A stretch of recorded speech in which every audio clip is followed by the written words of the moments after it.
Now I know it's a little late doing a XXL video, like almost 5 months too late, but this video isn't specifically going to focus on the ciphers, so if that's what you're here for, maybe I'll put times in the description if it's too long. Maybe I won't, because you lazy bastards. I'm not gonna let you skip around actually, yeah, no. But this is more so about XXL as a whole. So I think the earliest memory I have of anything related to XXL was that my mom had a boyfriend at one point, very early in my life. And I remember we went over to his house and like, he was definitely a hip hop head, like a huge one. And I remember going through his stuff like a little snot-nosed brat. And I remember he had like a hard copy of like a 2008 XXL magazine cover. And it had like Ludacris on it. And he was either like holding a gun or something like that. I cannot remember. Either way, I remember picking it up, reading it, and just becoming like really encapsulated by the amount of information about like music and passion, just like a lot of cool stuff. And I just remember a lot of stuff being hip hop related, and I just thought it was really cool. Then I remember putting it down and picking up this other stuff he had, like this one comic that was like a collaboration between Eminem and the Punisher. That was also by XXL, I think. Really random. XXL at a point in time was definitely like just cool as shit. Like I was just really interested in hip hop after that. Now keep in mind, this was like 2009. Yes, the internet was there, blogs was there, but dude, I was like 7 or 8 years old. I didn't really know what I was looking at or how to find out even more information other than just randomly stumbling across it. I just remember finding the pictures cool and stuff like that, but XXL used to do some really cool stuff that even a little ass kid like myself at that point could at least look through. Does the XXL freshman list even matter anymore? Fuck no. Oh, my bad. So it's in BT Awards territory, basically. Yeah. It's not relevant no more.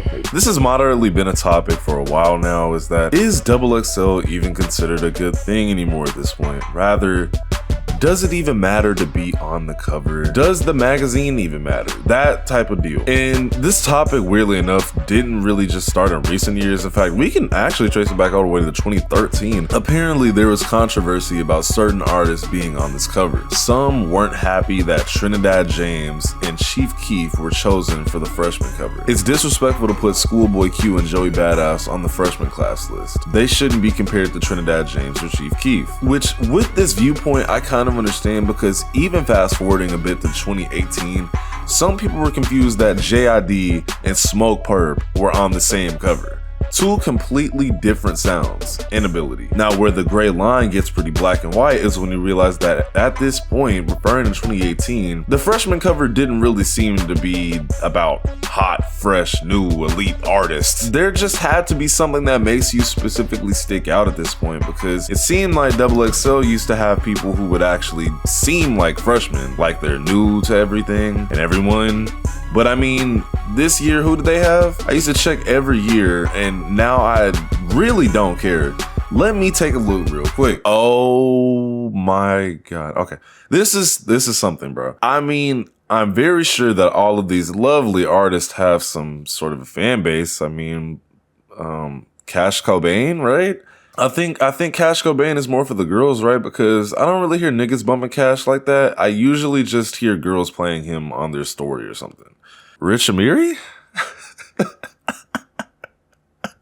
Please, man. Yeah, you know what? We're gonna leave the cover alone. We can come back to that later. I wanted you guys to take a look at their YouTube channel real quick. That is, in the shitter. You know, I'm not saying I'm doing any better than them. I actually have videos of my own that definitely flop.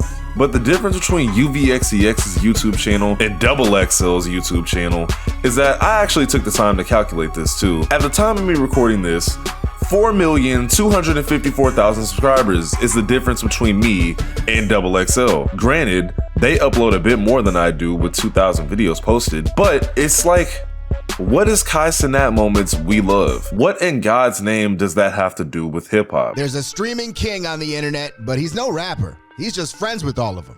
Kai Cenat has become one of the most entertaining figures online thanks to his wit, charisma, and celebrity-filled live streams on Twitch. With comical antics and entertaining reaction videos, Kai knows how to keep the chat tuned in.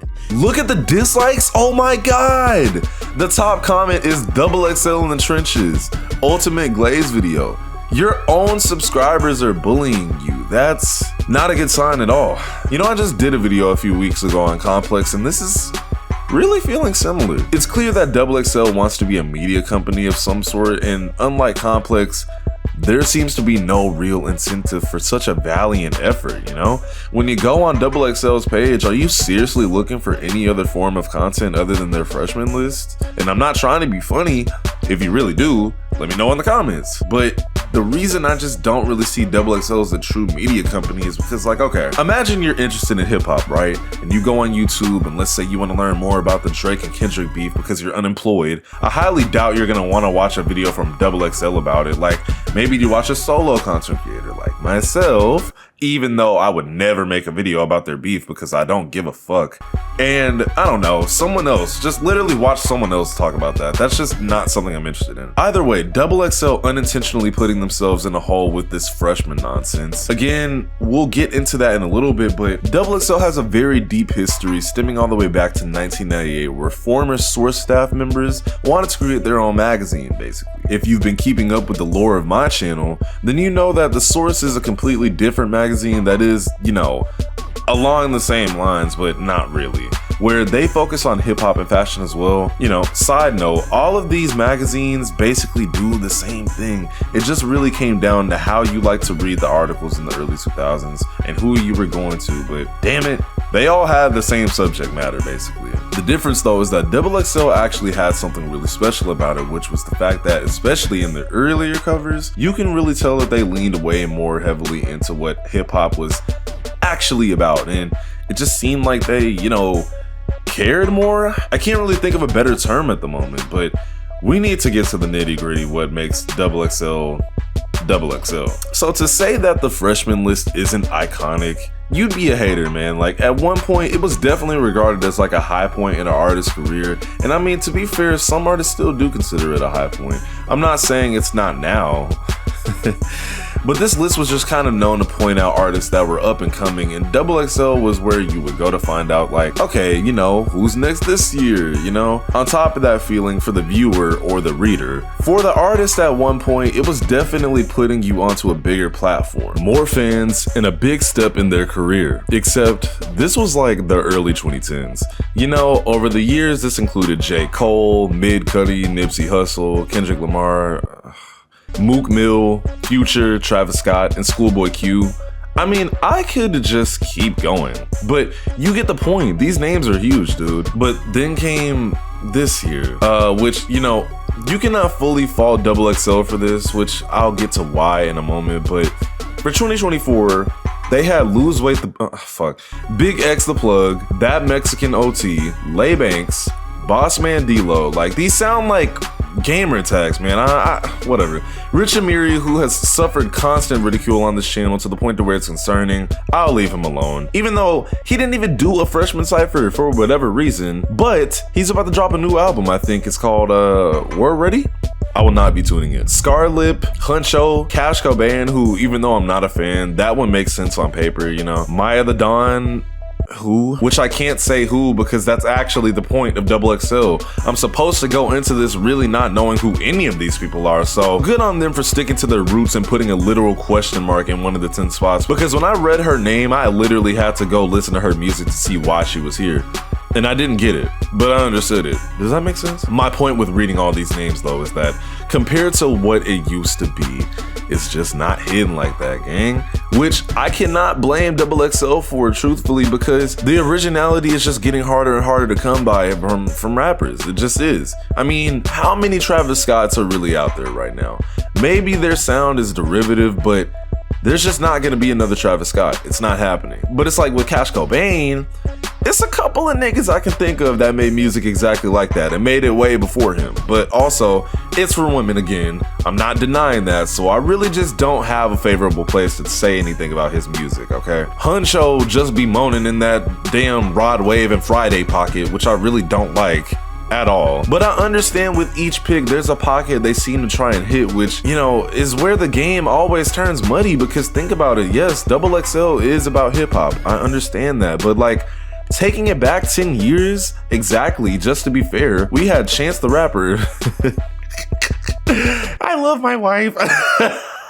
You know, but he had his little thing going at the time. I was personally never a fan of him, but I definitely understood the appeal. Rich Homie Quan, who unfortunately passed this year, RIP. Kevin Gates, the Freak God, Lil Durk, Lil Bib. I mean, people who definitely had more lasting power than like whatever this shit is. And then we get into why it's like this, because it's not about XXL just having a weird motive that they pick who they want to pick, because let's be honest, the voting shit doesn't matter. One part of it that's just unfortunate is hip-hop's upcoming artists just aren't as good as they used to be. I'm sorry. I'm just personally not getting in the car and cutting on Big X the Plug. That's fucking stupid. I'm sorry. You know, you just had to be way more of an elite artist at one point to be on here. It was more about the culture, and now it's just like we're doing pity picks. The first ever girl on XXL was Angel Hayes, whose lyrical ability was pretty decent. And then you have Lay Banks, who, while I was researching, I actually like a few songs by her.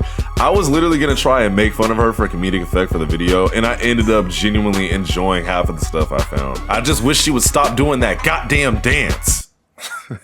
Yeah, there you go. I know you wanted it in the video. Long story short, and kind of the biggest thing about this video is that most people's sentiments about XXL is that that's it. Who cares? XXL is like that uncle at the Christmas party, you know, you don't really like him, but he's gonna be there every year.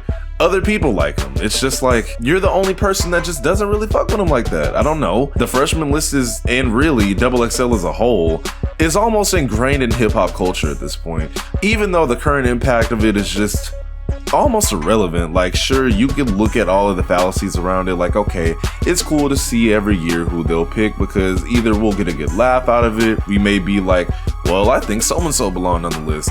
And the ciphers are always interesting because you're pulling together different genres of rappers and artists, you know, into one room and making them get on a little sorry ass beat. Who the fuck picked this little sorry ass beat? But at the end of the day, its true relevance honestly should be called into question. And one thing most of you definitely don't understand is just because something gets views doesn't mean it's relevant. Take me, for example. My views monthly are pretty okay at best, but no one knows who the fuck I am. I'm just in my own pocket of niche as far as just talking about rap music and stuff on YouTube. But the difference between me and XXL, I don't operate based off clicks. I just actually love making these videos. I'm UVXCX. I wonder who's gonna be on 2025's list, because this year's was kinda ass. Later. I ain't felt this way, it's been a minute. Y'all got niggas